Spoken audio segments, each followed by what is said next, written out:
Thank you. My name's Jonathan Tunk. I'm with the WAMEN Coalition of about 30 different organizations in Washington State that are concerned about the problem of big money corruption of our democracy. I was wondering, have you heard about Initiative 1329? So, on behalf of the 175,000 people who signed our petition to try to get that on the ballot, would you mind telling us, do you think corporations are entitled to the same constitutional rights as people?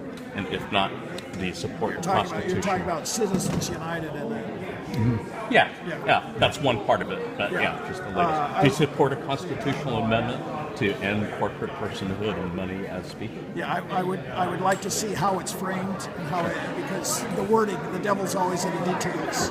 So it would be important to see how it's framed because I would include in that because they've asked to be excluded unions. Sure. Because I agree. I think they are the most corrupting influence in government today, in my opinion. That's just my. But any corporate entity, any corporations, labor unions, any special. I know what an individual is: a breathing, living, cognitive, dynamic, changing. They could be a Republican one day, a Democrat, or vice versa. Or an independent. Or an independent, or whatever. In fact, 35% of our public probably is independent. Sure. But I think that the whole idea that if you will, that corporations somehow get equal status is just set in the mindset of corporate law. And when 70-some% of your legislators or lawyers, what do you expect? And as a person of faith, I would think that's kind of morally offensive that a corporation should have the same freedom of religion rights as an individual. I don't think there'll be corporations in heaven, right? Or whatever. I haven't seen them in church. No, I would agree that they have. I'm not going to remove them from their corporate responsibility. Sure. So I'm a little upset by inversions and that kind of corporate effort.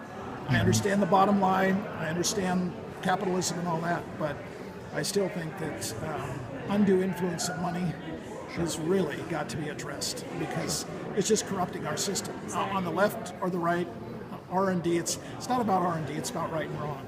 And that's where I come from in that. It's a great issue, and I think I have responded to those inquiries on the internet and sent to... I was going to ask, have you heard of Move to Amend? It's one of the biggest national organizations that was working on this particular issue. I actually signed their thing and responded to it, so it should be said that I have...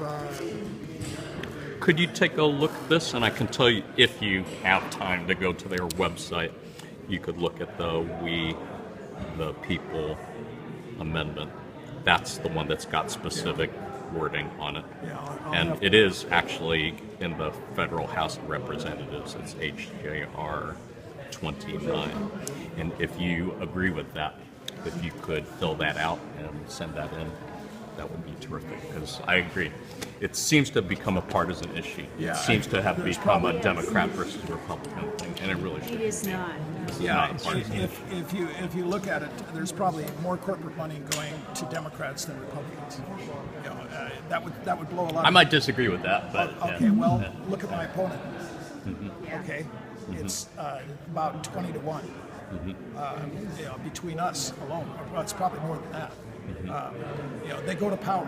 Corporates go to power. In fact, many corporations, if they perceive an equal, they will give equally. But if that's to the max case, for each candidate. But if that's the case, why are there more Democrats in favor of amending the Constitution to end that than Republicans? Why are there more Democrats Because in again, favor the devil's of in the details. They have excluded. Because of this. They've excluded unions in the wording of it. Check it out. I haven't Check seen it out that. in the If proposal. that's the case, yes, I would have an issue with that. It's all, remember, whenever the Supreme Court rules on it, they look at the legislative history, and they would look at the proposals, and of course, really, when it comes up, the legislative history, again, the devil in the details, they will establish that certain organizations are exempt. I didn't say anything about that in SJR 19, the one that just came up for the Senate to vote. I mean, all the Democrats voted for it, all the Republicans voted against it, and there wasn't any word about labor unions or anything there. I mean, nobody mentioned anything about that. Track it down, because that's the thing to check. Is again, the devil's in the details. It's not that I'm anti-union. If you total up all the union representation up there, I would have the most. I have 35 years in a union. So, I mean, I know what it represents, but I also know that I'm better represented by me than some union boss, who has an agenda. So now with all this amendment to the Constitution, wouldn't that open the Constitution? Open? Yeah. No. Amendments to the Constitution go through the process of they pass the legislative hurdles in Congress, and then they go to the different state legislatures. They have a certain amount of time to pass it according to the Constitution. If they don't pass, like the Equal Rights Amendment, didn't pass in the authorized amount of time, so it failed. Constitutional Convention. But would. there is also because He's saying I didn't say I'd support a constitutional convention. Right, I wasn't asking. No. But it also talks about a constitutional convention, and I